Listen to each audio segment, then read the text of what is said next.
Julian Carter had never been afraid of hard work, but on the first morning he entered his mother's company as a poor delivery worker. A cup of hot coffee was thrown across his shirt. The front office went silent. Julian stood near the glass doors of Carter Crown Foods with coffee covering his faded uniform. His shoes were wet, and his delivery bag looked cheap. No one knew the company belonged to his family. The man who had thrown the coffee was Marcus Dale, the head of sales. Marcus wore a dark suit, a gold watch, and a hard smile. "You bumped into me," Marcus said. Julian looked at the wide space between them. "I was standing still." A few workers looked away. Others covered their mouths because they wanted to laugh. Marcus stepped closer. "Are you calling me a liar?" "No, sir. I am saying you walked into me." A woman behind the front desk gasped. "Do you know who you are speaking to?" Julian knew who Marcus was. He had read his file the night before. Marcus made large sales, but workers often complained that he treated them badly. Julian lowered his eyes. "I am sorry for the trouble." Marcus looked at his wet shirt. "You delivery boys should learn your place." Before Julian could answer, a young woman hurried from the hallway with a clean cloth. She had kind brown eyes, a simple gray dress, and a name card that read Emma Reed. "That coffee is hot," she said. "Please let him clean himself." Marcus turned toward her. "Did anyone ask you to speak?" "No, sir." "Then return to your desk." Emma looked at Julian's shirt. "He may be burned." "I said return to your desk." Julian expected her to leave. Most workers feared Marcus. Emma stayed. "Sir, he did not bump into you," she said. "I saw what happened." Marcus stared at her. "What did you say?" Emma swallowed, but her voice stayed clear. "You moved into his path." Marcus laughed. "So now a junior accountant wants to teach me how to walk?" "No, sir. I only think it is wrong to blame him." Julian watched her. She looked afraid, yet she did not step back. Marcus pointed toward the hallway. "My office. Now." Emma's face lost its color. Julian spoke before he could stop himself. "She was only trying to help." Marcus turned on him. "You have been here for less than 5 minutes, and you are already causing problems." "I did not ask her to defend me." "People like you enter good companies and forget that you should be grateful." Julian nearly smiled. His mother had built the company from one small shop, yet Marcus saw only an old uniform. A guard walked over, but Marcus stopped him. "Let the boy finish. After that, he must use the workers' entrance." Emma handed Julian the cloth. Their fingers touched. "Thank you," he said. "I am sorry," she whispered. "You did nothing wrong." Marcus heard him. "Emma, my office." She followed Marcus down the hallway. A delivery manager named Owen came from the lift and took Julian's paper. "You are late," Owen said. "The rain slowed the bus." "That is not my problem. I was told to report at 8. Owen folded the paper. "Do not argue on your first day." "Your name?" "Julian Gray." Gray had been his late father's middle name. It was also the name on the false papers his mother's lawyer had made. Owen looked him over. "You do not look strong." "I can carry boxes." "We will see." As Owen led him toward the back, Julian remembered his talk with his mother the night before. Victoria Carter had stared at the delivery uniform across her desk. "This is foolish," she had said. "You told me to meet good women." "I have. They meet my last name before they meet me." Her sharp eyes narrowed. "Not every woman who likes comfort is bad." The last one sold our messages. Another planned our wedding after 2 dates. "So your answer is to dress like a delivery worker?" "My answer is to see how people treat me when they think I have nothing." "And you expect to find a wife inside my company?" "I expect to find the truth." His mother walked around the desk. "What if someone honest falls in love with Julian Gray and later learns he does not exist?" "I will tell her before it goes too far." Victoria stayed quiet. 3 months. No special treatment, car or office. Work every shift they give you. "Agreed. If you hurt anyone, I will end this." Now, as Owen pushed open the delivery room, Julian wondered if she had been right. Drivers moved between shelves filled with food boxes. Owen threw a list onto a table. "You will take orders to every floor," he said. "No lift unless a box is too heavy."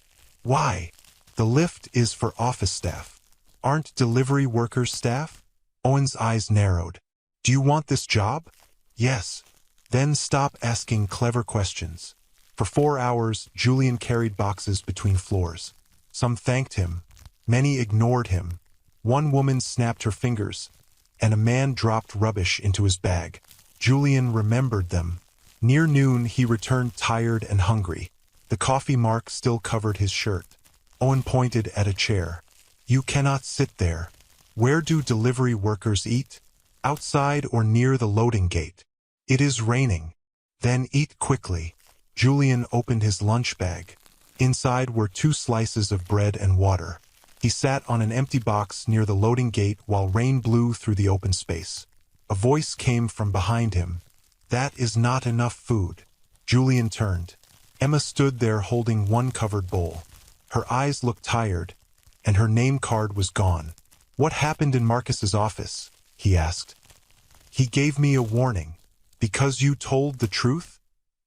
"He said I embarrassed him." Emma sat beside him and offered the bowl.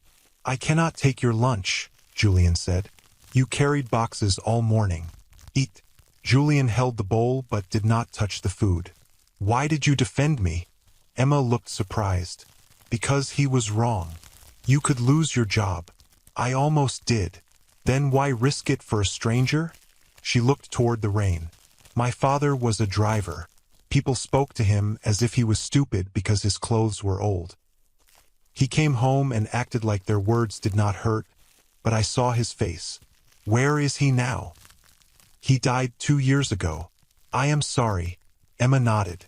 "After he died, I promised I would not stay quiet when someone was treated that way. Most people stayed quiet today. Most people are afraid." "Were you afraid?" "Yes. But you still spoke."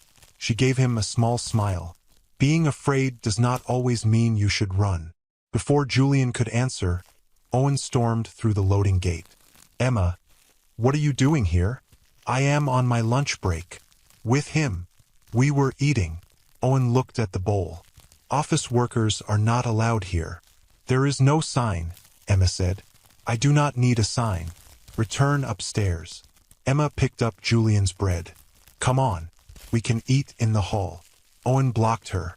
"You can go." "He stays." "Why?" "Because he is a delivery worker." "That is not an answer." Owen stepped closer. "You already caused trouble with Mr. Dale. Do you want more?" Julian stood. "Emma, it is fine." "No, it is not." Owen grabbed the bowl from Julian's hand and dropped it into a rubbish bin. Emma stared at him. "Why did you do that?" "He is being paid to work. It is his lunch break. I decide when his break starts." Anger rose in Julian, but he forced it down. Owen pointed at Emma. "Go upstairs before I report you." "Report me for sharing food?" "For refusing an order." Emma did not move. Owen pulled out his phone. "Fine. I will call Mr. Dale." Julian touched Emma's arm. "Please go." She looked at him. "They cannot keep treating people like this." "I know." "Then why are you letting them?" Julian had no answer he could give without ending his disguise. Owen spoke into the phone. "Mr. Dale, the new delivery boy is causing another problem. Emma Reed is involved again." Emma's face became pale. Owen listened, then smiled. "Yes, sir. I understand." He ended the call. "Mr. Dale wants you in his office again. This time, bring your company card." Emma's lips parted. Everyone knew what that meant. She was about to be fired. Julian watched her walk toward the door, and for the first time since starting his plan, he felt the weight of his lie. An honest woman had risked her job to protect a man she believed had nothing. He could save her with one phone call, but that call would also tell everyone who he really was. Emma stood still for 1 second after Owen told her to bring her company card. Her fingers moved to the empty place on her dress where the card had been clipped that morning.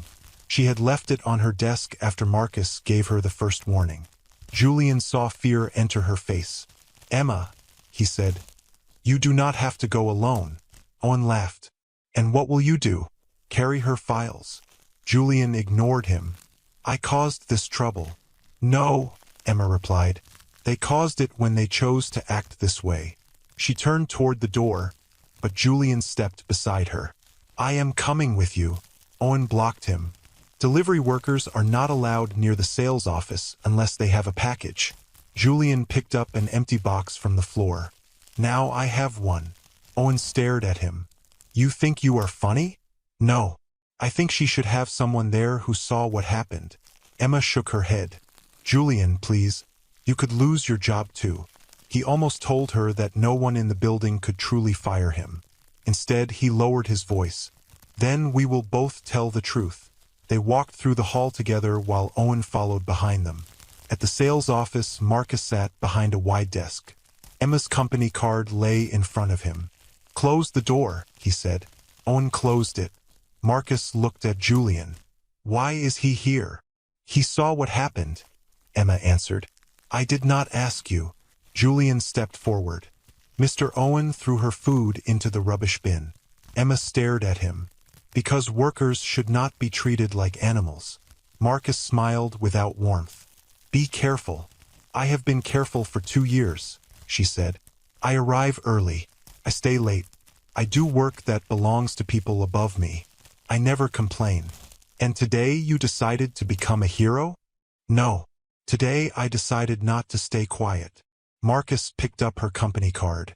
Then you have made your choice. Julian felt anger rise inside him. You are firing her for sharing lunch?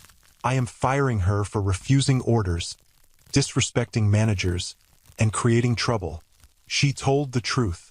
Marcus looked at him. You are next. Emma moved between them.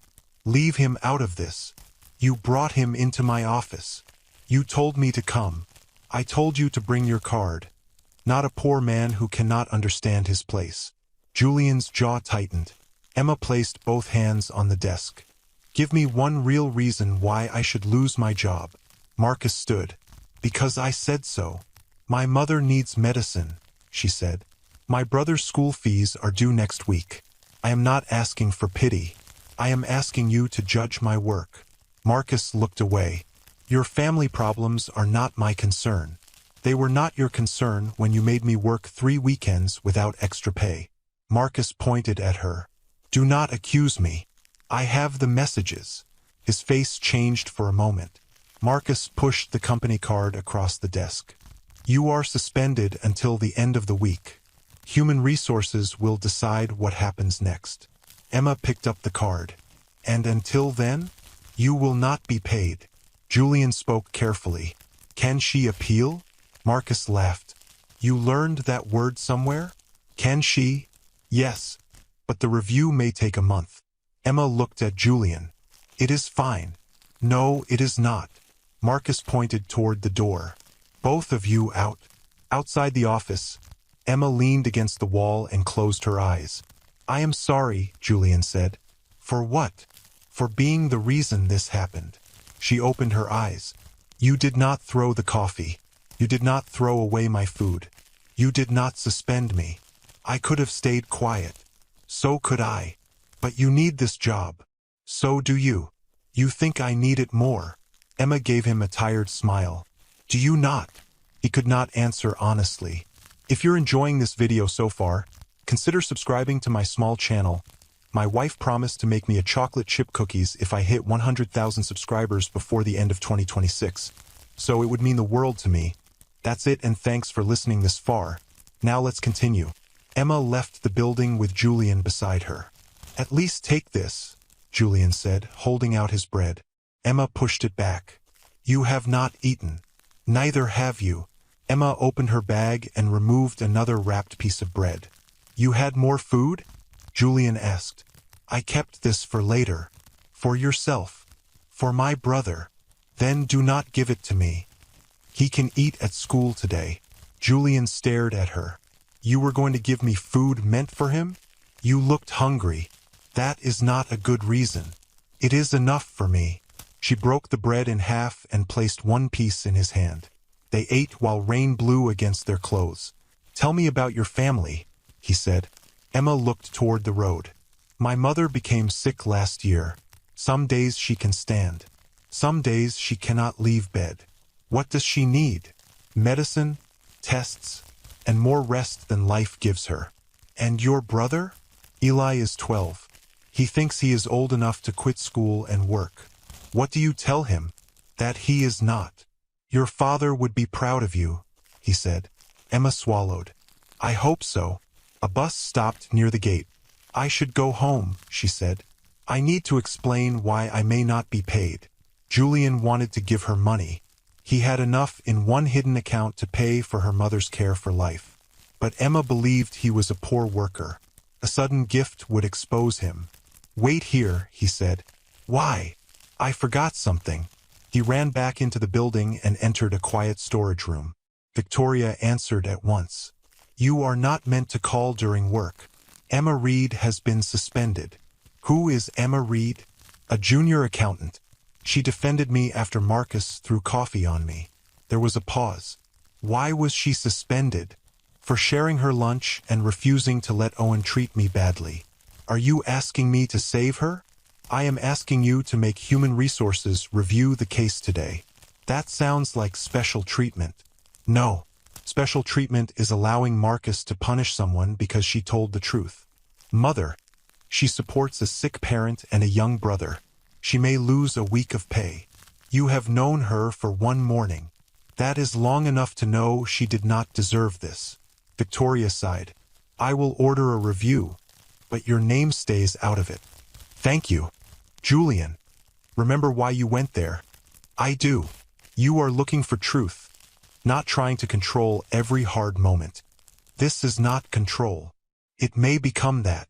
When Julian returned outside, Emma was gone. He searched the gate and saw the bus pulling away. The next morning, Julian arrived before sunrise. He expected Emma's desk to be empty. Instead, she stood near the front office holding her company card. You are back, he said. She smiled in surprise. Human Resources called last night. They reviewed the cameras and canceled my suspension. That was fast. They also warned Marcus and Owen. Then the company did something right. I do not know who asked for the review. Maybe I was lucky. Julian looked away. Maybe someone believed you. She opened her bag and handed him a small food box. What is this? He asked. Lunch. For me. You gave me half your bread yesterday. That bread was terrible. She laughed. Then today will be better. Julian opened the box and smelled rice and vegetables. That simple kindness stayed inside his heart. You made this. My mother helped. I thought she was sick. She had a good evening. Emma's smile faded. The medicine is almost finished, so I am taking extra work after my shift. What kind of work? Cleaning an office building at night. You work here all day, then clean offices? Bills do not care if I am tired. Marcus entered the front office. He saw Emma beside Julian and stopped. So the poor delivery boy has found a friend, he said. Emma's smile disappeared. Marcus walked closer and looked at the food box in Julian's hands. Be careful, Emma, he said. Some people take whatever kindness you give and still leave you with nothing. Then he walked away. Emma watched him go, but Julian watched her. She had shared her last meal, risked her job, and returned with more food for him, never knowing that the man she was helping could buy the company before lunch.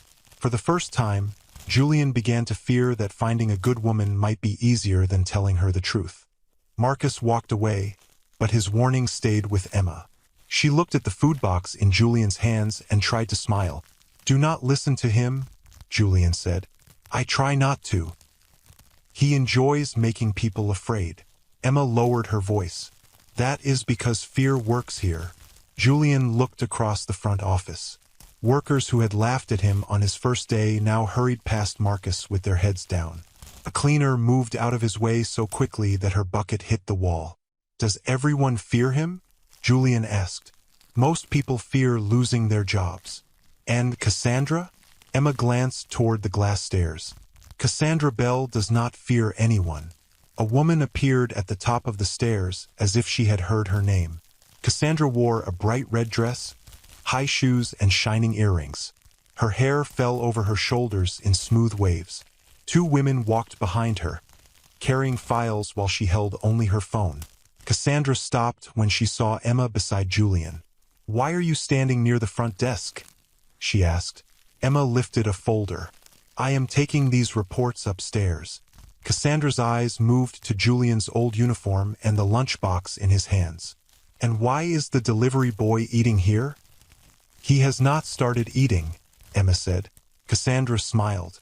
"Then move him before the important clients arrive." Julian looked at the empty chairs around them. "Am I blocking someone?" Cassandra's smile faded. "You are making the entrance look untidy." Emma stepped forward. "He works here. So does the rubbish collector. We do not seat him in front of the company sign." Julian opened the lunchbox. "The rice looks good." One of the women behind Cassandra covered a laugh. Cassandra turned toward her. "Was something funny, Nina?" "No." "Then do not laugh." Cassandra looked back at Julian. "Take your food to the loading gate. It is raining again. Then enjoy the rain." Emma's face tightened. "He can eat in the staff room."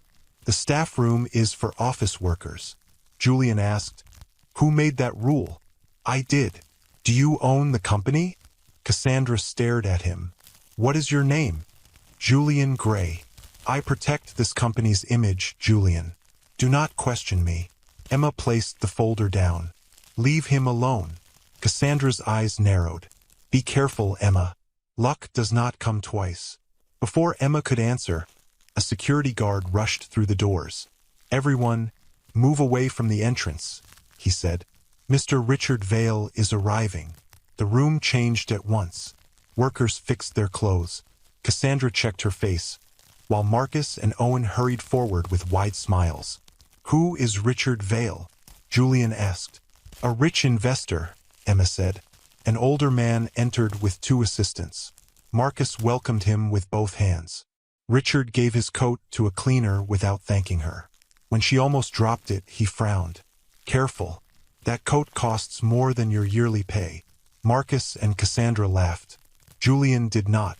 Emma moved toward the cleaner and took the bucket. "I will hold this." Richard looked at Emma. "Who are you?" "Emma Reed, sir." "She was helping," Julian said. Richard looked him over. Marcus quickly said, "A new delivery worker." "Then teach him his place," Richard replied before walking to the lift. Julian waited until they were gone. They treated him like a king. Emma placed the bucket beside the cleaner.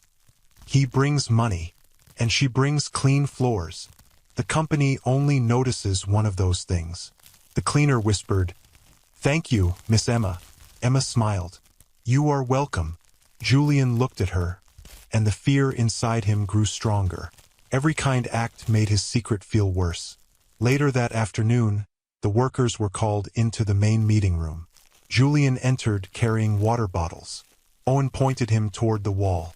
"Stand there and stay quiet." At the front, Marcus smiled beside Cassandra. "We have exciting news," Marcus said. "Mrs. Victoria Carter will hold a company charity gala next month." The workers clapped. Cassandra raised her hand. "Will her son attend?" The room became quiet. Marcus smiled. "There is a strong chance." Whispers moved through the workers. Julian kept his face still. A woman whispered that Victoria's son was young, handsome, and looking for a wife. Cassandra faced Marcus. "Will he attend?" "His private life is not our business," Marcus said. "But he may come." Cassandra sat straighter. "Then the gala must be perfect." Nina whispered, "Imagine marrying the future owner." Cassandra smiled. "Some women are born for that life." Emma heard her. "What life?" "A life without counting coins before buying food." "There is nothing wrong with wanting comfort," Emma said. Cassandra looked surprised. "At last you say something wise," Emma continued. "But marrying someone only because he is rich is not comfort. It is a deal." Cassandra laughed. "Poor people say money does not matter because they do not have any." Emma held her gaze. "Money matters, pays rent and buys medicine. but it cannot tell you if a person is kind. It can buy a kind life. No, can buy a soft bed.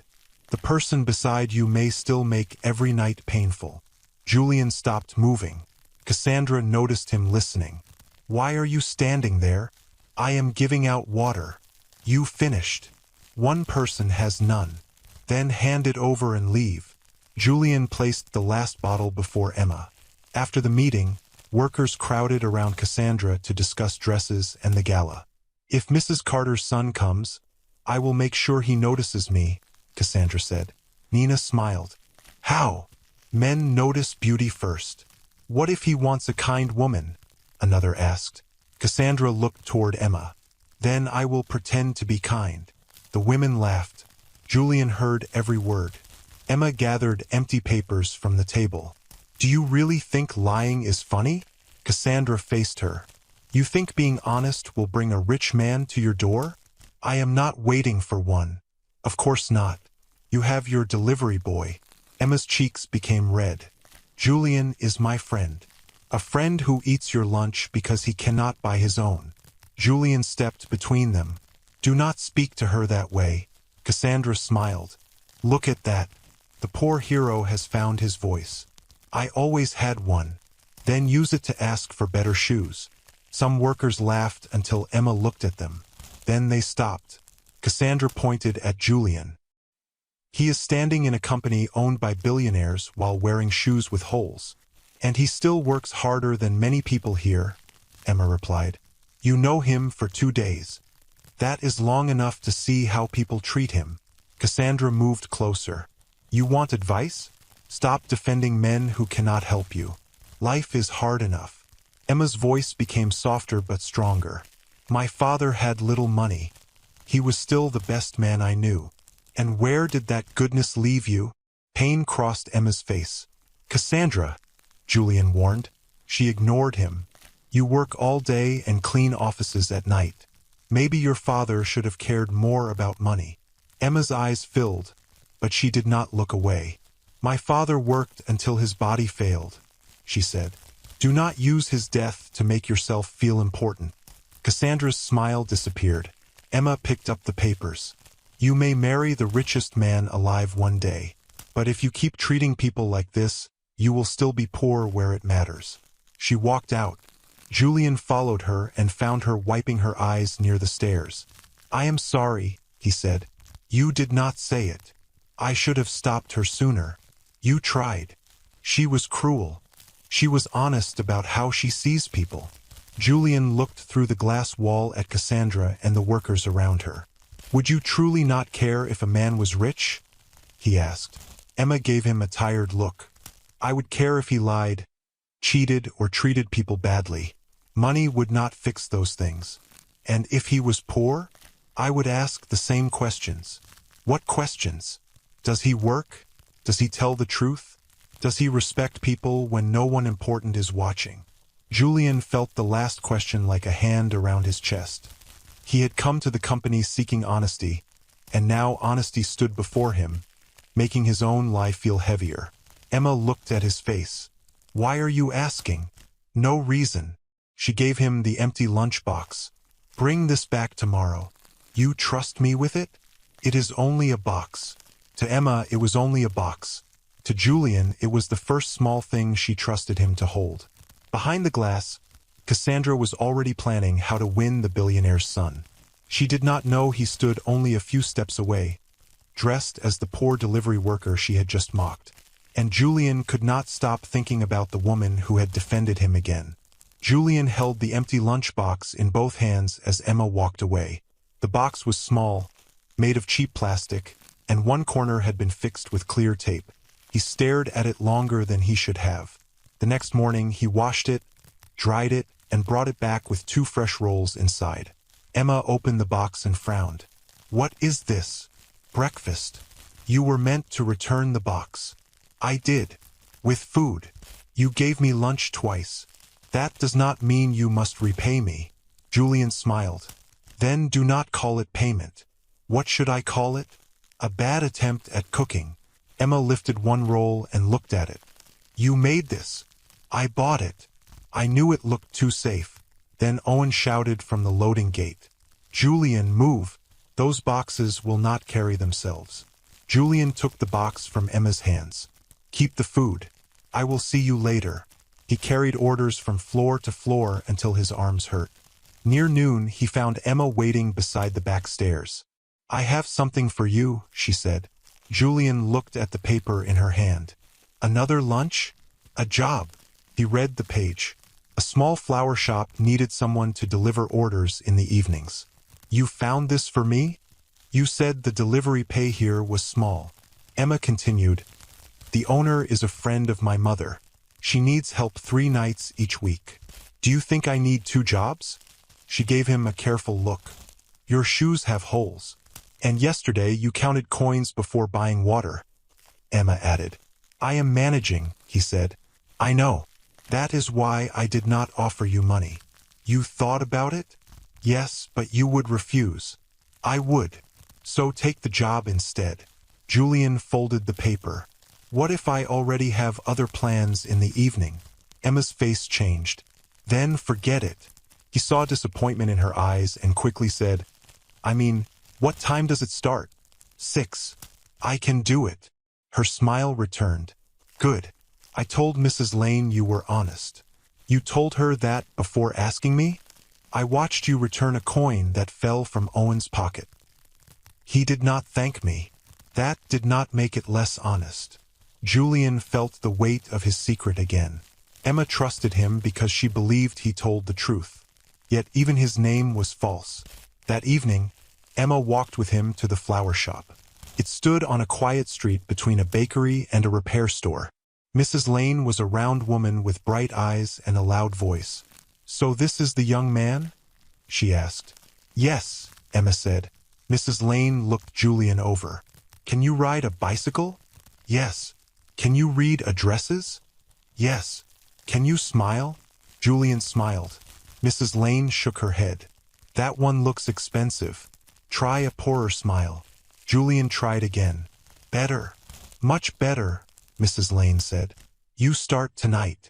After the first delivery, rain began to fall. Julian returned wet and tired. Emma was still in the shop. "Why are you here?" he asked. "I wanted to make sure Mrs. Lane did not chase you away." They walked to the bus stop together. The rain became heavier, and Julian removed his jacket. "Take this," he said. "You need it too. I am already wet." "So am I." He placed it over her shoulders anyway. At the bus stop, Emma checked her phone and sighed. "What happened?" Julian asked. "My brother's school called. His fees are late." "How much?" She looked at him. "Why? I was only asking." "You cannot help me." The words were not cruel, but they cut him. "I might know someone," he said. Emma shook her head. "I do not want pity." "It is not pity. I will handle it." "How?" "I have the cleaning job tonight." "You just finished work." "So did you." "And tomorrow?" "I will work again." Julian looked at her tired face. "You cannot keep doing this. People do what they must." The bus arrived. Emma climbed on, then turned. "Do not be late tomorrow, delivery boy." "I will try, accountant girl." Over the next 2 weeks, they spent more time together. Julian worked at the company during the day and at the flower shop some evenings, even though he had no need for the money. He did it because Emma had found the job for him and because he liked walking her to the bus stop afterward. She told him stories about Eli hiding broken school shoes so she would not worry. Julian told her about his father, but he changed the large house into a small one and the family company into a simple shop. Each lie made the next one easier to say and harder to carry. One evening, Emma saw him staring at an expensive watch in a store window. "You like it?" she asked. "It is fine. It costs more than both of us earn in a year." "I was only looking." Julian laughed. "I do not need a watch. Everyone needs to know when they are late." At a street stall, she bought him a simple black watch. Julian stared at it. "I cannot take this. It was cheap." "That does not matter. It matters to me. You helped Mrs. Lane carry flower pots after your shift. So this is a thank you gift." He let her fasten it around his wrist. At home, he had watches locked in a drawer that were worth more than the entire stall. None of them had ever made him feel the way this one did. The next day, Cassandra noticed it. "That looks terrible," she said. Emma answered, "I bought it." Cassandra smiled. "Then it suits him." Julian started to speak, but Emma touched his arm. "Do not waste your breath." Cassandra walked away. Julian looked at Emma's hand on his sleeve. "You always stop me before I say something dangerous. That is because your mouth does not know you are poor." He almost laughed, but the words hurt. That night, Victoria called him to her office after everyone had left.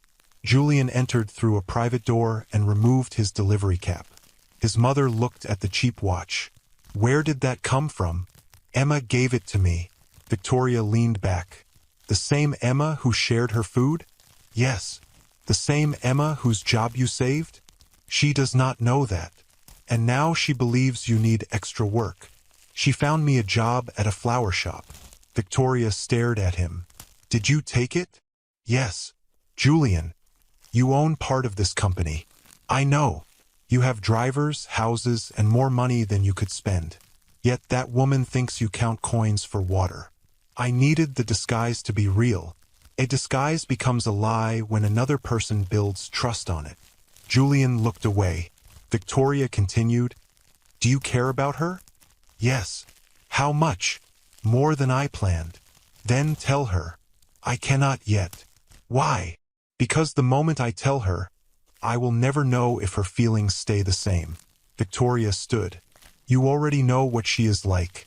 She gave you food meant for her brother. She risked her job for you. What more must she prove?" Julian's voice dropped. "I need more time." "You do not need time. You are afraid." He looked at his mother. "What if I lose her?" "You may lose her because you waited." Julian touched the cheap watch. "I will tell her after the gala." Victoria's face became hard. "That event is still 3 weeks away." "I know. Every day you wait. She trusts a man who does not exist. Julian Gray is still me." "No. He is only the part of you that you chose to show." His mother walked closer. "Finding a good wife is not a game. You cannot test someone's heart while hiding your own life." Julian said nothing. Victoria looked at the watch again. That gift cost her little money, but it may have cost her food, sleep, or bus fare. "Do not wear it proudly while lying to the woman who gave it." The words followed Julian all the way home. The next morning, Emma was waiting near the loading gate with 2 cups of tea. "You look tired," she said. "I did not sleep." "Were you worried about money?" Julian looked at her kind face and almost told her everything. Then Marcus appeared at the end of the hall. "Julian, move those boxes now." Julian turned back to Emma. "There is something I need to tell you," he said. Emma's smile faded. "Is something wrong?" He opened his mouth, but fear stopped him. "Not yet," he said. "I will tell you soon." Emma handed him the tea. "All right, I trust you." That simple answer hurt more than any insult he had heard since entering the company. Emma's words stayed with Julian for the next 3 weeks. "I trust you." Every time she smiled at him, he remembered that she trusted a name that was not real. He planned to tell her before the gala, but each day he found another reason to wait. One day her mother became worse. Another day Eli was sent home because his school fees were late. Julian helped at the flower shop, carried boxes at work, and walked Emma to the bus stop, but the truth remained inside him. On the morning of the gala, Carter Crown Foods looked different. Gold cloth covered the walls. White flowers stood near every door. Workers rushed through the halls carrying glasses, lights, and tables. Marcus pointed at Julian. "Do not touch anything expensive." Julian held a box of plates. "Then who should carry this?" "Someone who can pay if it breaks." Owen laughed beside him. Emma walked over with a list in her hand. She wore a simple blue dress instead of her work clothes. Julian stared for a second. "What?" she asked. "You look nice." Emma looked at his faded delivery uniform. "Thank you. You look exactly the same." Owen said delivery workers must wear their uniforms. Her smile disappeared. Everyone else was told to dress well. Marcus heard her. The guests should know who serves and who belongs. Julian's jaw tightened. I work here. Marcus smiled. You deliver boxes. Do not confuse that with importance.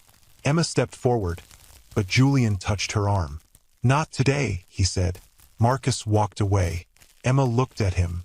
Why do you keep letting them speak to you like that?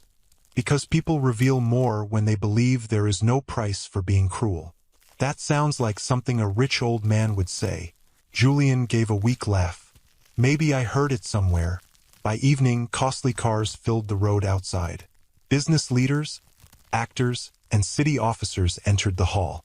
Workers who usually ignored the cleaners now smiled at every well-dressed guest. Victoria Carter arrived last. The hall became silent when she entered in a dark green dress. Her silver hair was pulled back, and guards walked on both sides of her.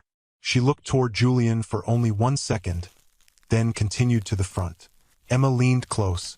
Have you ever seen her before? Only in pictures. She looks frightening. She can be. Emma frowned. How would you know? Julian quickly picked up a tray. Her face tells me. Before Emma could ask more, Cassandra entered wearing a shining gold dress. Nina and 2 other women followed her. Cassandra stopped beside Julian. Why are you still here? I was told to carry drinks. You should use the back door. Emma said. He is helping. Cassandra looked at her blue dress. That color is too plain for tonight. I came to work, not to be chosen. Cassandra smiled. That is good, because no rich man will notice you dressed like that. Julian looked at Cassandra. Is that why you came? I came because Mrs. Carter values her best workers. A man near them whispered. Her son may already be here.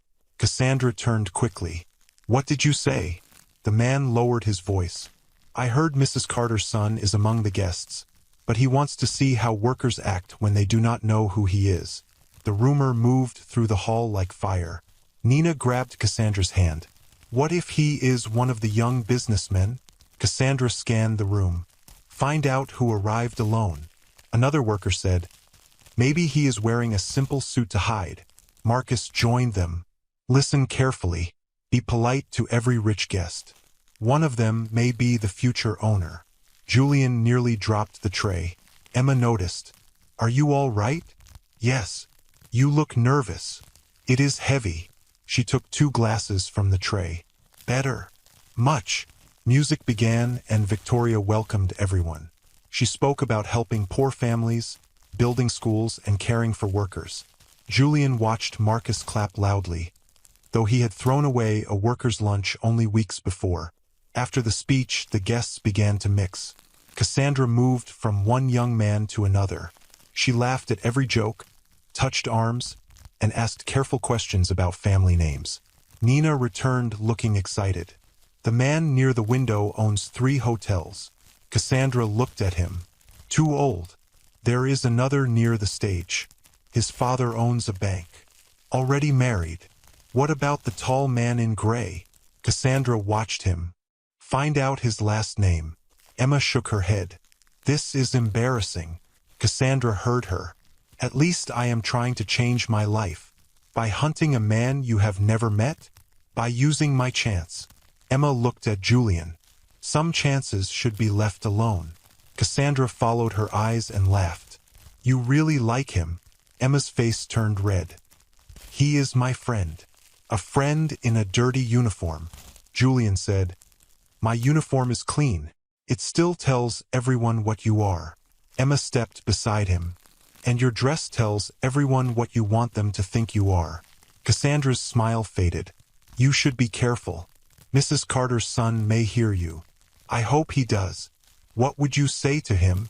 That if he wants a wife, he should avoid anyone acting like a different person just because he might be watching. Julian stared at her. Cassandra lifted her chin.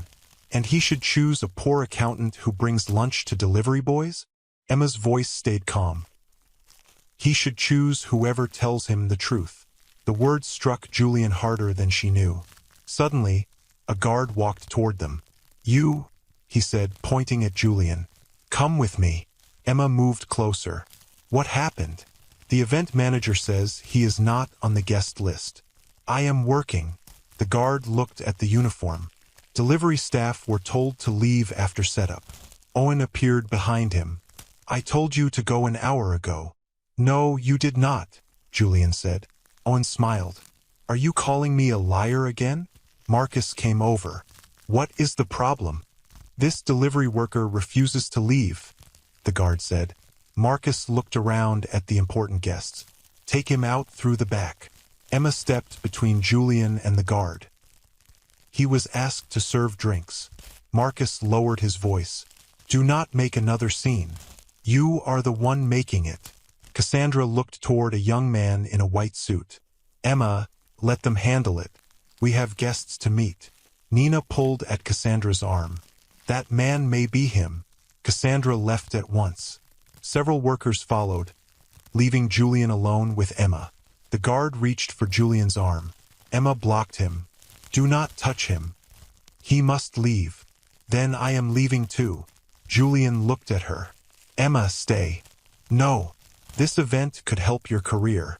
I will not build my career by watching people treat you like dirt. Marcus's face hardened. If you walk out, do not return tomorrow. Emma looked at him. Are you firing me again? I am warning you. You warned me before because I told the truth. Marcus stepped close. Think about your mother. Think about your brother. Pain crossed her face, but she did not move. Julian whispered, Please do not risk your job for me. Emma turned to him.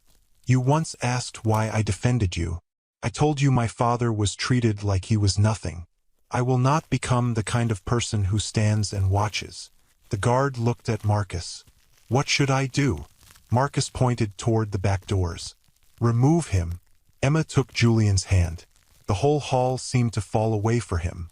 Across the room, Cassandra laughed beside a rich guest because she believed he might be the billionaire's son. Around her, workers chased men in costly suits, each trying to look kind for one night. Victoria did not step in. She had promised Julian that he would face the company as an ordinary worker, and she wanted to see what Emma would choose without help. Still, her eyes became cold when Marcus threatened Emma's job. She leaned toward her assistant and spoke quietly. Write down every name involved in this. The assistant nodded. Victoria then watched Emma hold Julian's hand, and for the first time that night, a smile touched her face. She looked proud but also worried. Only Emma stood beside the poor delivery worker. She did not know Victoria was watching from the stage. She did not know the man whose hand she held owned part of the building. She only knew that he was being treated unfairly. Come on, Emma said. We are leaving together. Julian looked at her hand around his and knew the test was over. He had found the kind of woman he had been searching for. But as they walked toward the back door, he also knew the truth he had hidden could still make him lose her. Emma did not release Julian's hand until they reached the dark road behind the building. Music still came through the walls, but outside there were no rich guests, bright lights, or smiling workers. There was only cold air and the sound of Emma breathing hard. Julian looked at her. You should go back inside. Emma let go of his hand. Why? Marcus may calm down. He threatened my job because I stood beside you. You need that job. So do you. Julian lowered his eyes. Emma, there is something I must tell you. He tried to speak, but the back door opened before he could begin. Cassandra stepped outside with Nina behind her. Cassandra looked angry, but she still wore the smile she had used for the guests. There you are, she said. The poor hero and his loyal friend. Emma folded her arms. What do you want? Cassandra looked at Julian. I want to know why this man is lying. Julian became still. Emma noticed. What lie? Cassandra held up her phone. I asked human resources about him. Julian's voice became firm. Why? Because people who appear from nowhere usually have something to hide. Emma stepped closer. He works here. That is what I thought. Then I checked the full staff list. Nina looked nervous. Cassandra, maybe we should go back. No. Emma deserves to hear this. Cassandra turned the phone toward Emma. There is no Julian Gray in the staff system. Emma frowned. That cannot be true. It is true. His card number belongs to a worker who left last year. Julian's heart dropped. Emma looked at him. Tell her she is wrong. Julian opened his mouth. Cassandra smiled. He cannot. Julian? Emma asked. He stepped toward her. I can explain. That means I am right, Cassandra said. Emma's face changed. Is Julian Gray your real name? Julian looked toward Cassandra and Nina. This is private. No, Emma said. Answer me. Her eyes widened. So it is not your name. There is a reason. Cassandra moved closer. He could be a criminal. I am not, Julian said. Then who are you? Cassandra asked. Julian looked at Emma. Please give me 10 minutes alone with you. Emma stared at him. You told me you had no secrets that could hurt me. I said I needed to tell you something. You said soon. I was going to tell you tonight. Cassandra shook her head. He was leaving through the back door. He was never going to tell you. Julian turned on her. You know nothing. I know your name is false. Your home address belongs to an empty building. The number on your work file was disconnected 2 years ago. Emma stepped back. Your address is false too? Julian's voice softened. Yes. Where do you live? I cannot explain this in front of them. Why did you lie? Julian looked at the woman who had fed him and found him work. Every answer would destroy the poor man she believed he was. I wanted to know how people would treat me, he said. Emma shook her head. What does that mean? Before he could answer, Victoria's assistant appeared at the door. Mr. Gray, she said carefully. Mrs. Carter needs to speak with you. Cassandra's eyes widened. Mrs. Carter knows him?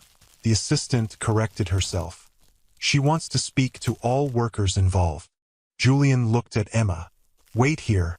I will come back and tell you everything. Emma laughed once without joy. You keep asking me to wait. You have 10 minutes. Julian followed the assistant inside. Cassandra watched him go, then turned to Emma. Do you still trust him? Emma looked toward the door. I do not know. You should call the police. He said he is not a criminal. And you believe him because he ate your food? Emma's eyes hardened. Do not act as if you care about me. I care about this company. No, you care about finding the biggest secret. Emma walked back inside. She followed the hallway, keeping far enough behind Julian and the assistant so they would not see her. They entered a quiet office near the main hall. The door did not close fully. Emma stopped outside. Victoria stood near the window. Julian faced her with his delivery cap in his hands. I told you to tell her before the gala, Victoria said. Julian lowered his voice. I tried. No. You waited until someone else found the lie. Cassandra had no right to search those records. That does not change what you did. Julian looked toward the door, but Emma moved behind the wall. Victoria continued. You found the woman you wanted. She stood beside you when everyone believed you were poor. What else were you waiting to see? Emma covered her mouth. Julian answered. I was afraid her feelings would change. So you kept testing her. I was not testing her anymore. You were still wearing the uniform. I work in it. You own part of this company, Julian. Do not speak as if you need that job. Emma felt the hallway move around her. Every strange moment returned. The fast review that saved her job. His calm questions about the company. His words that sounded like those of a rich man. Victoria's voice softened. Emma gave you food meant for her brother. She found you another job because she believed you were struggling. She spent money on that watch. Julian touched his wrist. It is not cheap to me. Then why did you let her believe a lie? I love her, Victoria said. Love without truth becomes another kind of trap. Julian turned toward the door. I will tell her now. Emma stepped into the room. Tell me what? She asked. Emma. She looked from him to Victoria. You own part of this company? Julian walked toward her. Please let me explain. Is she your mother? Victoria answered gently. Yes. Emma stared at Julian. Victoria Carter is your mother? Yes. Then you are the billionaire's son everyone was looking for tonight. Yes. The word struck harder than a shout. Emma looked down at his uniform. You let them throw you out of your own gala. I needed to see what people were like. You needed to see what I was like. At first, yes. Emma's eyes filled with tears. At first. I stopped testing you weeks ago. But you kept lying. I was afraid. You were afraid? Her voice rose. I thought you were hungry. I gave you my brother's food. I know. I found you a second job. I know. I worried that you could not pay rent. I know. Stop saying that. Emma pointed to the watch on his wrist. I counted coins before buying that. I treasure it. You let me feel sorry for you. I never wanted pity. Then what did you want? You. She shook her head. No. You wanted proof. Victoria stepped forward. Emma, he was wrong. Emma looked at her. You knew everything. Yes. You ordered the review that saved my job. Victoria nodded. Julian asked me to. Emma turned back to him. Even my luck was part of your secret. I could not let Marcus fire you. You could have told the truth. I thought I would lose you. You never gave me the choice to know you. Julian's eyes became wet. I am still the man who walked you to the bus and worked at the flower shop. No, that man needed help. You were acting. My feelings were not an act. But my choices were based on one. He reached for her hand. Emma stepped away. Do not. Please, Emma. You watched me struggle while you could buy the building where I clean at night. I wanted to help. Then why didn't you? Because sudden money would expose me. So protecting your test mattered more than my pain. That is not true. It feels true. Julian looked at his mother, but Victoria said nothing. This was his truth to face. Emma removed her company card and placed it on the desk. What are you doing? Julian asked.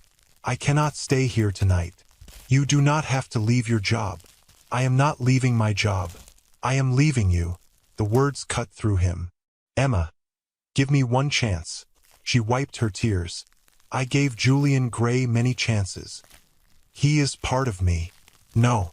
He is the mask you wore to study me. She turned toward the door. Julian followed. I love you. Emma stopped, but she did not turn around. You may love me, she said, but you did not trust me enough to let me choose the truth.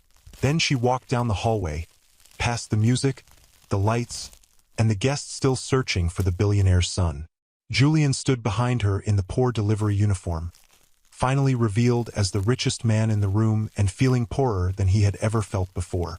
Julian stood in the hallway long after Emma disappeared through the glass doors. The music from the gala continued behind him, but he could no longer hear it clearly.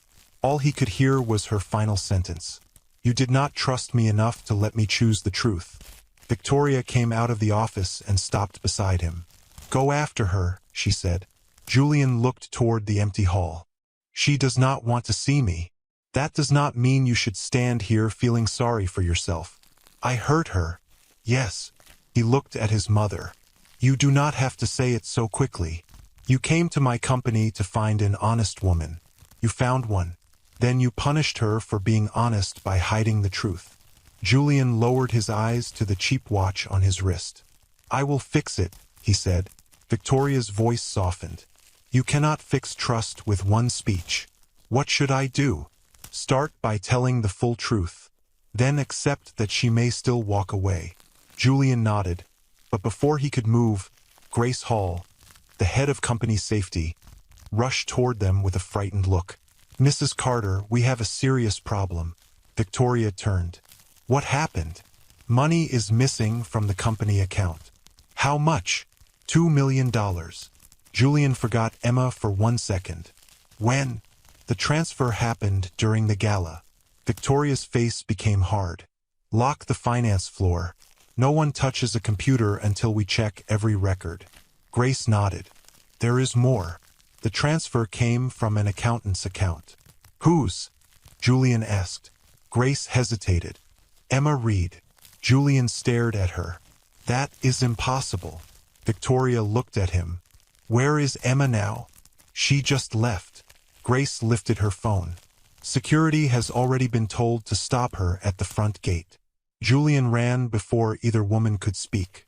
He reached the main entrance and saw two guards standing in front of Emma. Marcus and Owen were beside them. Several workers had gathered near the doors. Emma held her bag against her chest. "I told you, I do not know anything about missing money." Marcus pointed at her. "The transfer came from your account. I was at the gala. So was everyone else. My computer was locked."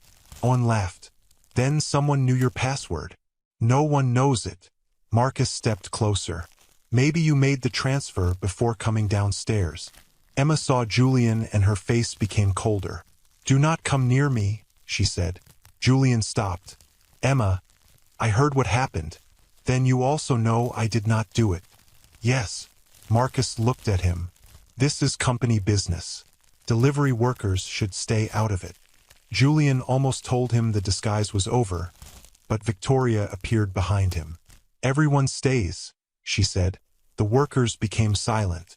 Victoria walked toward Emma. "Did you move money from the company account?" "No, ma'am." "Did you give your password to anyone?" "No." "Did you leave your desk during the day?" "Yes. I worked in the gala hall for several hours." Marcus folded his arms. "That gave her time to make the transfer before the event." Emma looked at him. "Why are you so sure it was me?" "Because the records show your name. Records can be changed."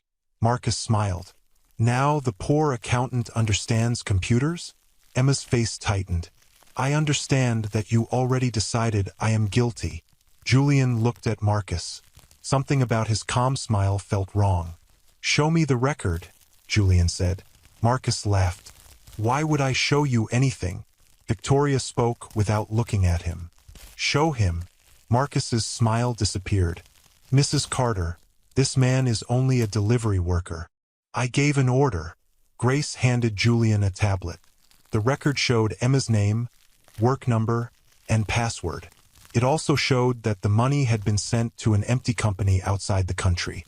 Grace opened a page. The transfer was approved from Emma's computer. Emma shook her head. "That computer was not with me." Marcus shrugged. "A person can prepare a payment and send it later." "Can that happen?" Julian asked. Grace nodded. "Yes, but the system records when it was prepared." "Show us." Marcus stepped between them. "We do not have time." Victoria's eyes became cold. "Move." Marcus obeyed. Grace searched the record. The payment was prepared at 7:40. Emma looked around. At 7:40, I was carrying guest lists with workers. "Who?" Julian asked. Emma pointed near the lift. "Sarah and David." Sarah looked down. David moved behind another worker. "You both saw her," Julian said. Sarah whispered, "I do not want trouble." "The truth is not trouble," Emma replied. David shook his head. "I was busy. I cannot be sure." Emma stared at him. "You asked me to hold half the lists." David said nothing. Julian saw the fear Marcus had built. Even people who knew Emma was innocent were afraid to speak. Julian studied the time. "This says the transfer happened at 8:15. "Yes," Grace said. Emma shook her head. "At 8:15, I was beside the back door with Julian." Several workers looked away. Julian faced them. "You saw her there." No one answered. Cassandra stood near the stairs with Nina. Julian looked at her. "You spoke to Emma at that time," he said. Cassandra crossed her arms. "I do not remember the exact time. You were outside when you told her my name was false." I said I do not remember. Nina looked nervous. Julian pointed at her. "You were there too." Nina lowered her eyes. "I went back inside early."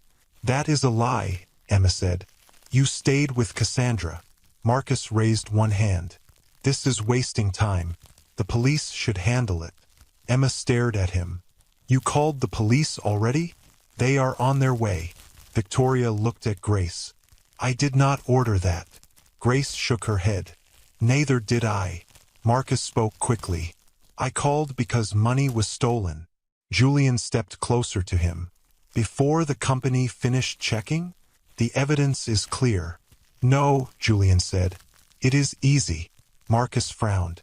What does that mean? It means someone wanted us to find Emma's name. Owen moved beside Marcus. You are protecting her because she shared food with you. Julian looked at him. And you are speaking because Marcus tells you when to breathe. Owen's face turned red. The front doors opened, and 2 police officers entered. One held a small black bag while the other carried papers. Who is Emma Reed? The taller officer asked. Emma slowly raised her hand. I am. We have a report that you moved company money without permission. I did not. We need you to come with us. Julian stepped forward. You cannot take her based on one computer record. The officer looked at his uniform. Who are you? Julian paused. Marcus answered for him. No one important. Emma looked at Julian, pain crossing her face again. The officer turned back to her. Do you have anything in your bag that belongs to the company? No. May we check? Emma handed him the bag. He opened it and removed her purse, phone, and a small medicine box. Then he reached into a side pocket and pulled out a flash drive. Emma stared at it. That is not mine. Marcus stepped closer. That drive holds the payment files. You put it there, Emma said. Marcus laughed. I have not touched your bag. Owen said. I saw her carrying that bag near the finance office. When? Emma asked. This afternoon. I work in finance. Of course I was there. The officer placed the drive into the black bag. Miss Reed, turn around. Emma's face went pale. You are arresting me? We are taking you in for questions. That means handcuffs? I am afraid so. Emma looked across the room at the workers she had helped for 2 years. Please, she said. Someone tell them I was outside at 8:15. No one spoke. She looked at Cassandra. You know I was with you. Cassandra turned her face away. Emma looked at Nina. Please. Nina began to cry, but Marcus stared at her, and she remained silent. The officer reached for Emma's wrists. Julian's hands curled into fists. He could save her at once. He could tell the officers who he was, order a full check, and stop them from taking her away. But the moment he did, every worker in the hall would learn the truth. Emma looked at him. You said you believed me, she whispered. I do. Then do something. Marcus smiled because he believed the poor delivery worker had no power. The officer closed one handcuff around Emma's wrist. Julian looked at his uniform, then at his mother. Victoria said nothing. The choice was his. He had entered the company to protect his secret and find a good wife. Now the woman he loved was being taken away in front of him, and keeping that secret would cost her everything. The second handcuff touched Emma's wrist, and Julian made his choice. Stop, he said. The officer looked at him. Step back. Julian removed his delivery cap and placed it on the floor. You are not taking her anywhere until the company completes a full investigation. Marcus laughed. Listen to him. He carries boxes for 1 week and now he gives orders. Julian looked at Victoria. Mother, call the board. The room became silent. Emma stared at him. Marcus stopped smiling. Owen's face changed first, as if he had finally understood something terrible. Victoria lifted her phone. The board is already waiting upstairs. Marcus looked from Victoria to Julian. Mother. Julian unbuttoned the top of his faded uniform. My full name is Julian Carter. A woman near the lift dropped her glass. Marcus shook his head. No, this is another trick. Victoria stepped beside Julian. He is my son and the future head of Carter Crown Foods. Cassandra covered her mouth. Nina grabbed the wall. Owen moved backward until his shoulder touched the door. You knew, Emma whispered. Julian met her eyes. I told you the truth inside the office. But I should have told everyone sooner.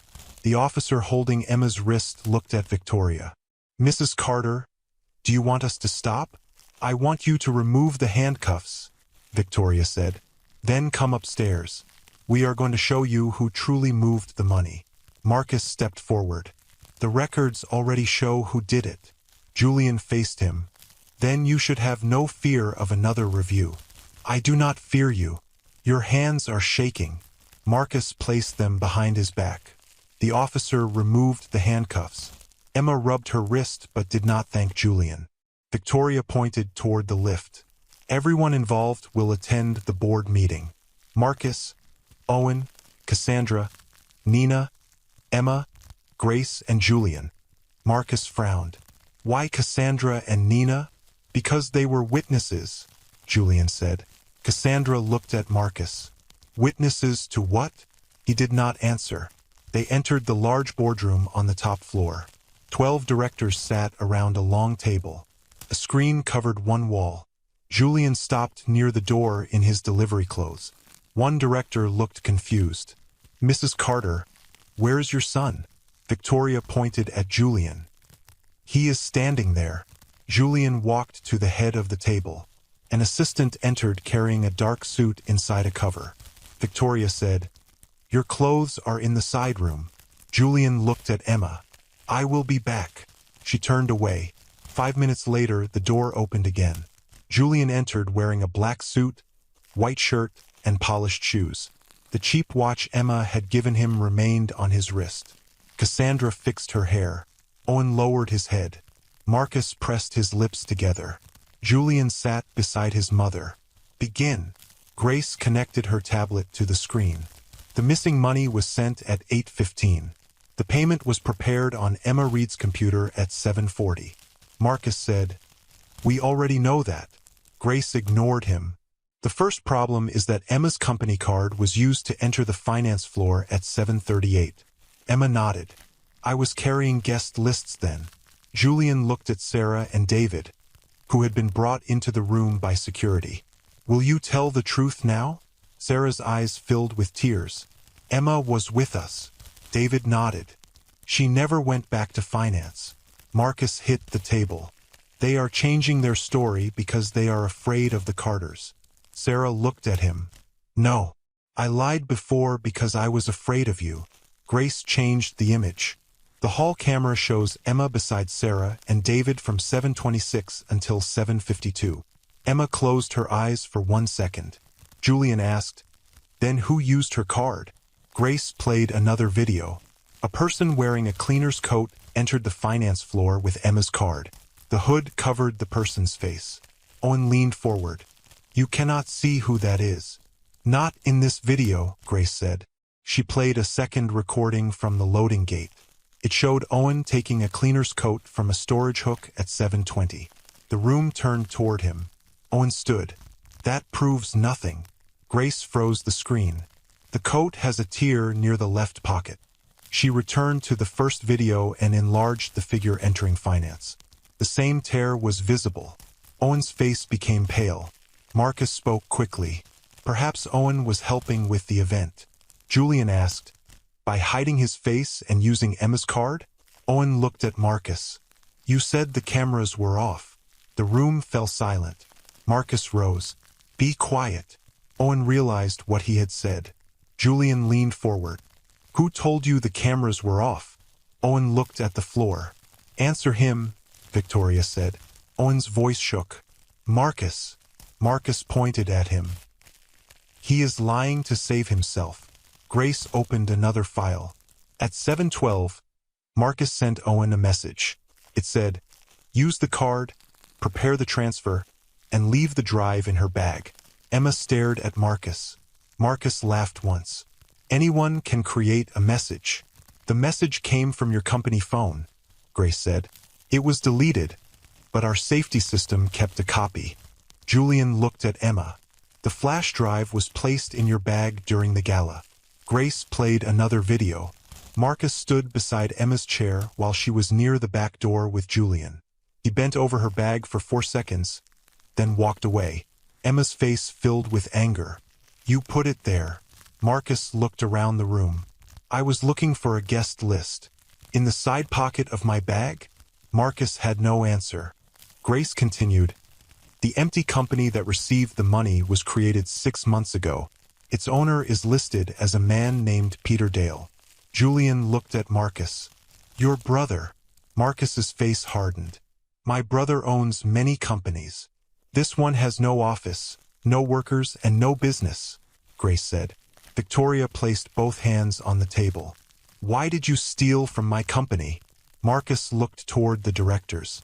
You cannot prove I planned it. Julian stood. We can. He pressed a button on the tablet. A sound recording filled the room. Marcus's voice said, Once the money moves, blame Emma. The poor girl has no power, and no one will believe her. Owen's voice answered, What about the delivery boy? Marcus laughed in the recording. He is nobody. The recording ended. No one moved. Julian stared at Marcus. You were right about one thing. You believed I was nobody, so you spoke freely around me. Marcus looked confused. Julian reached into his suit pocket and placed a small black device on the table. This was inside my delivery badge. My mother approved it after we received reports of abuse and missing supplies. Victoria added, Julian entered the company to learn how workers were treated. Finding a wife was his personal reason. Finding men like you became the company's reason. Marcus pushed his chair back. This is spying. No, Julian said. This is proof. Cassandra began to cry. I did not know about the money. Julian turned to her. Did you help Marcus get Emma's company card? Cassandra shook her head quickly. Nina spoke before fear could stop her. She took it from Emma's desk. Cassandra stared at her. Nina, you told me Marcus only wanted to check her work, Nina said. Emma looked at Cassandra. You helped them. Cassandra's tears fell. Marcus promised me a promotion. I did not know he would steal money. You knew you were helping him enter my account, Emma said. Cassandra covered her face. The boardroom doors opened. Four police officers entered with company guards. Marcus moved toward the side exit, but Julian blocked him. Move, Marcus said. You told me to learn my place on my first day, Julian replied. This is yours. One officer took Marcus by the arm. Another moved toward Owen. Cassandra began begging Victoria. Please, I made one mistake. Victoria looked at her without warmth. You made many choices. The officers placed Marcus and Owen in handcuffs. Cassandra was led behind them for helping steal Emma's card and hide the truth. As Marcus reached the door, he looked back at Julian. You pretended to be poor and judged all of us. Julian answered, No, I watched what you chose to do when you believed a poor man could not fight back. The officers took him away. The board members sat in silence. Workers who had mocked Julian could no longer meet his eyes. Emma stood near the wall, rubbing the red mark on her wrist. Her name had been cleared, and the people who framed her were gone. Julian stepped toward her, still wearing the cheap watch she had bought. Emma, he said. She looked at the suit, the boardroom, and the powerful people waiting for his next order. Then she looked into his eyes. You saved me, she said, but that does not erase what you did. Emma's words remained in the boardroom after she spoke. You saved me, but that does not erase what you did. Julian stopped a few steps away from her. The directors lowered their eyes. Victoria stayed seated at the head of the table, but she did not try to rescue her son from the hard truth. Julian looked at the red mark on Emma's wrist. I know. Emma gave a tired laugh. You keep saying that, because every time you speak, I see another way I hurt you. Then stop making this about what you see now. I lived it. I gave food to a man who could have fed this whole building. I worked at night because I believed we were both struggling. I worried about your rent while you went home to a house with guards. Julian lowered his head. You are right. I do not need to be right. I needed you to be honest. Emma looked at the workers near the door. May we speak alone? Julian nodded at once. Everyone, please leave. The directors and workers left. Victoria followed after telling Julian, Listen more than you speak. The door closed behind her. Julian and Emma stood at opposite ends of the table. His suit made him look like a stranger. Only the cheap watch felt familiar. Julian removed the suit jacket and placed it over a chair. What are you doing? Emma asked. Trying not to hide behind this. The suit is not the lie. I know. Then tell me everything. No clever words. No half answers. Julian nodded. Women treated me differently when they learned my family name. Some wanted money, gifts, and a place beside my mother. I wanted someone who would care when I looked poor. So you chose workers who had no idea they were being watched. Yes, you judged everyone. At first. And when did I pass? Julian flinched. Emma, please. No. Answer me. Was it when I defended you after Marcus threw coffee? Was it when I shared my lunch? Was it when I bought the watch? It was not one moment. That means you kept counting. Julian stepped closer. I stopped thinking of you as part of the plan. But the plan did not stop. No. Why? Because I was afraid that once you knew, you would look at me the way other people did. Emma's eyes filled with fresh tears. You were so busy fearing what I might become that you never saw what your lie was doing to me. I saw it. Then you chose it. The words cut him. He did not argue.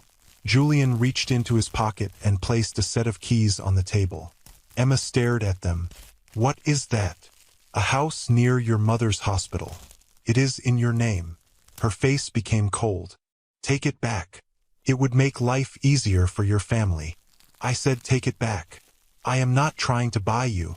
You are putting a house on a table while asking me to forgive you. What do you call that? Julian slowly picked up the keys. He then removed a bank card. I opened an account for your mother's treatment. Emma's voice rose. Stop. The best doctors can help her. Stop using my mother. I am trying to help. No. You are trying to remove every problem, so I will have no reason to stay angry. That is not true. It feels true. Julian returned the card to his pocket. Emma walked to the window. Below, police cars left while workers watched. My whole life, rich people have told me money can fix everything, she said. A late bill, a sick body, a broken machine. Sometimes they are right. But money cannot go back and tell me the truth on the day we met. Julian stood behind her. What can I do? Nothing today. There must be something. Do you hear yourself? You still think there is a task you can finish. I cannot lose you. Emma turned. You never had me. Julian Gray did. I am Julian Gray. No. Julian Gray needed extra work. Julian Gray counted coins. Julian Gray understood what it felt like to worry about the next meal. I understood more than you think. You chose that life for a few weeks. I cannot remove my poor clothes and return to a mansion when I become tired. Julian's face fell. Emma continued. You went to the flower shop because you wanted the disguise to look real. I went because every small payment mattered. We stood beside each other, but we were not living the same life. My feelings were real. I believe that. Hope entered his eyes. She shook her head.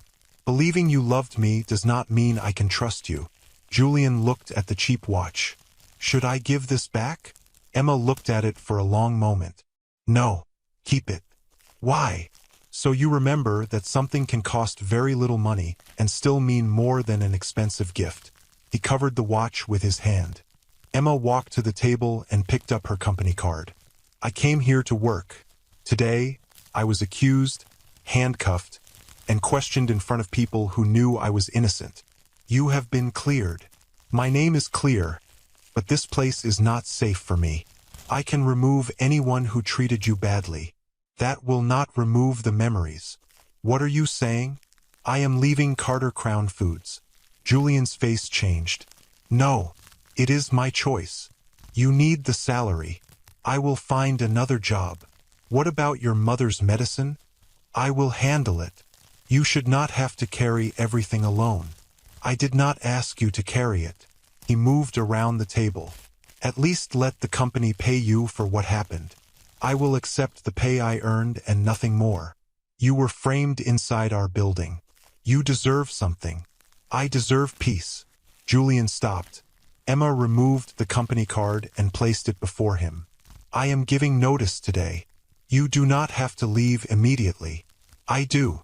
Emma, please do not decide while you are angry.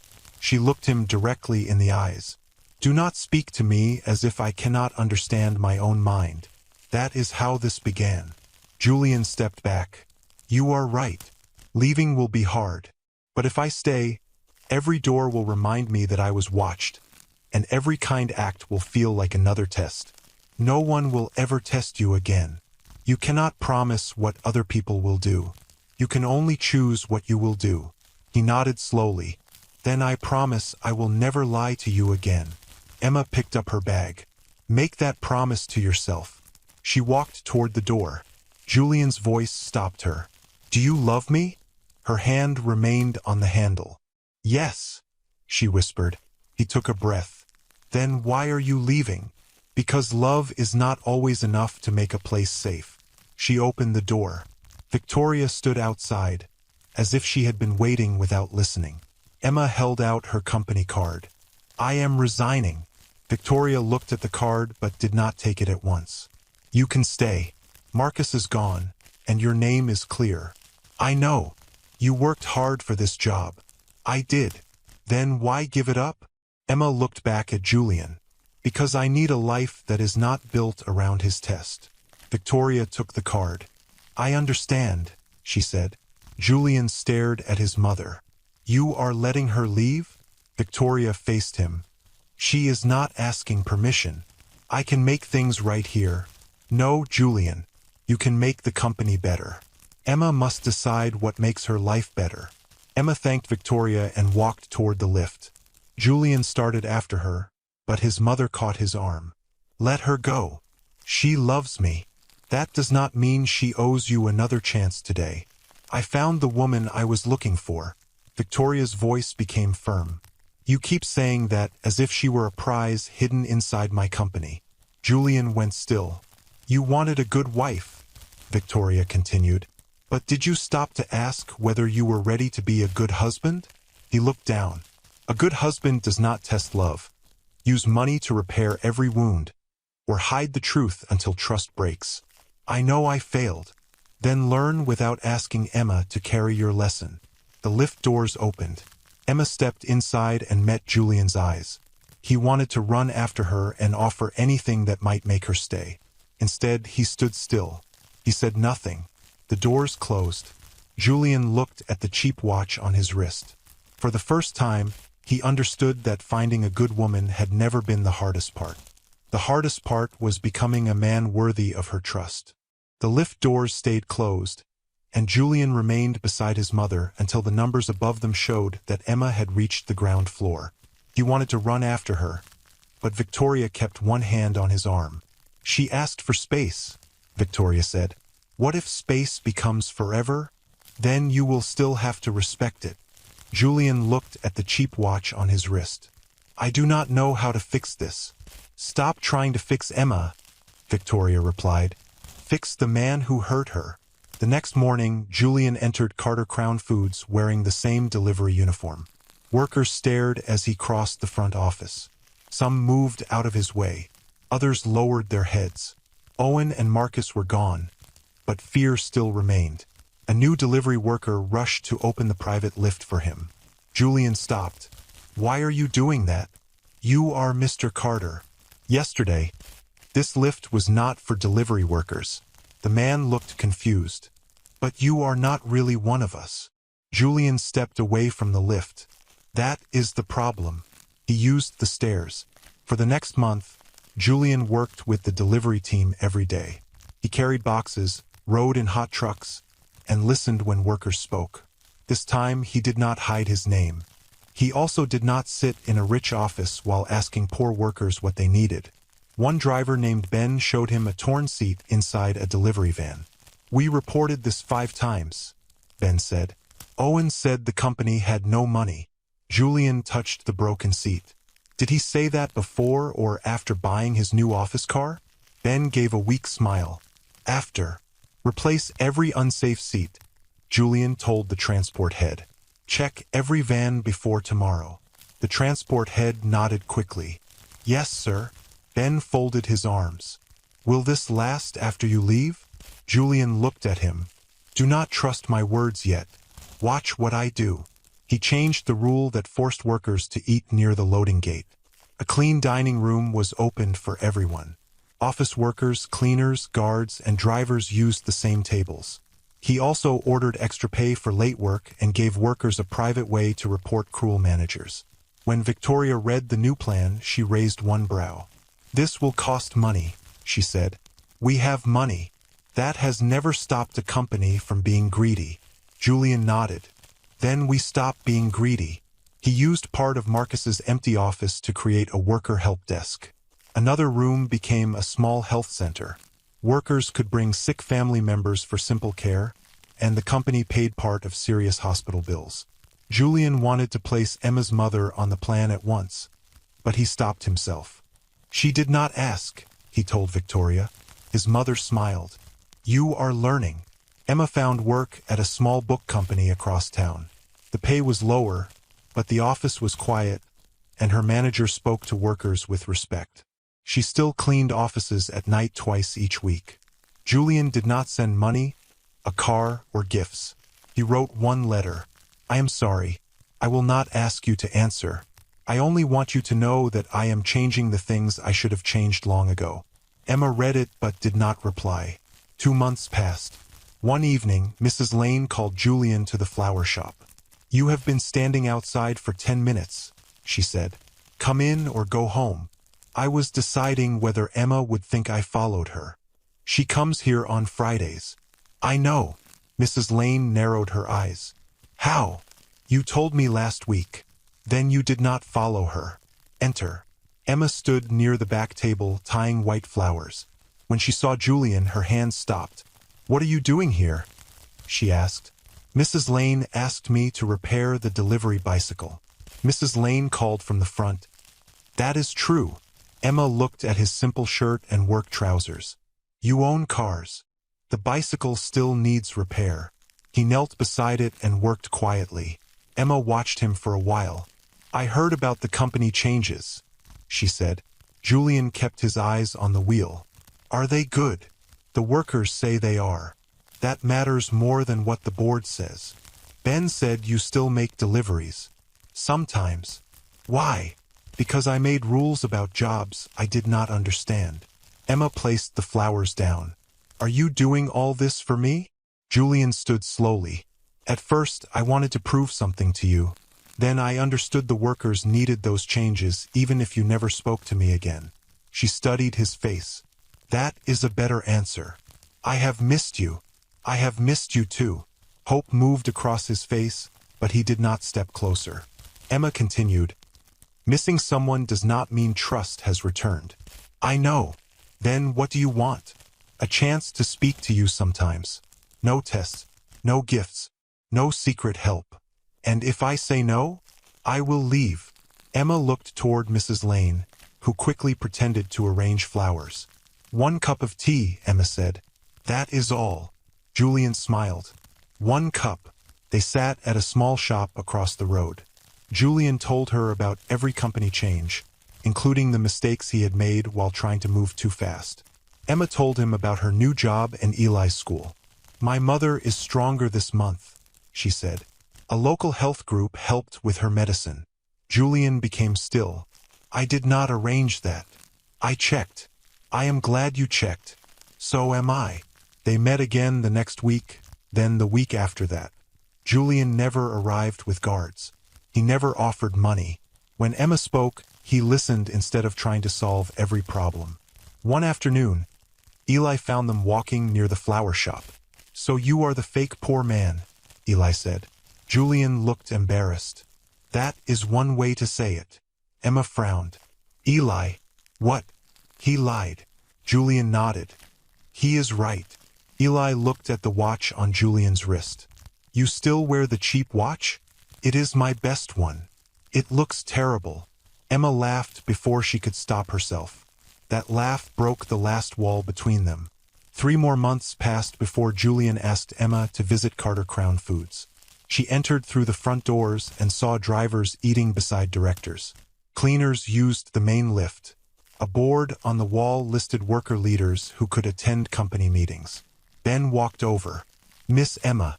He is annoying, but he keeps his promises." Julian smiled. "Thank you, Ben." That was not a compliment. Emma walked through the loading gate where Owen had once thrown away her food. The place now held tables, water, and a small kitchen. You changed everything, she said. Not everything. What remains? He faced her. Your answer. Emma's eyes became careful. To what question? Julian took no ring from his pocket. He did not kneel or call workers to watch. Can we begin again? He asked. Not as Julian Gray and not as the man you must forgive because he is rich. Just as two people who tell each other the truth. Emma looked at him for a long time. You cannot promise never to make a mistake, she said. I will not make that promise. You cannot buy your way out when you do. I know. And if I tell you that you are wrong, I will listen, even when I hate hearing it. She smiled. That may happen often. I am ready. Emma held out her hand. Then we begin again. A year later, they married in the yard behind the flower shop. There were no famous guests and no cameras. Mrs. Lane made the flowers. Ben drove the small company bus that brought delivery workers, cleaners, guards, and office staff. Victoria sat beside Emma's mother and cried before the ceremony began. Julian wore a simple dark suit and the cheap black watch. When Emma reached him, she touched it. You could have bought a better one. Never. After they spoke their vows, Eli shouted, Now tell her the truth about the wedding cake. Emma looked at Julian. What truth? Julian pointed at a small, uneven cake near the flowers. I made it. She stared at him. Should we be afraid? Very. Everyone laughed. As music filled the small yard, Julian looked at the workers who had once feared speaking and knew his greatest change was not finding Emma. It was finally learning to see every person clearly again. Julian had entered the company looking for a good wife. In the end, he found something he had not known he needed. A woman who taught him that love was not proved by tests, wealth, or promises. It was proved by truth, respect, and the work a person was willing to do after saying sorry.